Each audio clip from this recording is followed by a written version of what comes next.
قوم نوح نے بھی پیغمبروں کو جھٹلایا جب ان سے ان کے بھائی نوح نے کہا کہ تم ڈرتے کیوں نہیں؟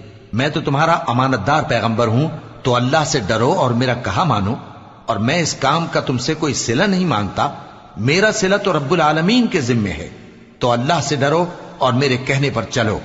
وہ بولے کہ کیا ہم تم کو مان لیں جبکہ تمہارے پیرو تو رذیل ترین لوگ ہوئے ہیں؟ نوح نے کہا مجھے کیا معلوم کہ وہ کیا کرتے ہیں، ان کا حساب اعمال میرے پروردگار کے ذمے ہے، کاش تم سمجھو۔ اور میں مومنوں کو نکال دینے والا نہیں ہوں، میں تو فقط صاف صاف خبردار کرنے والا ہوں۔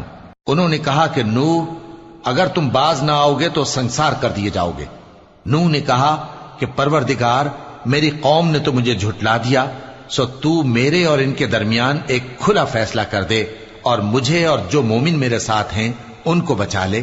بس ہم نے ان کو اور جو ان کے ساتھ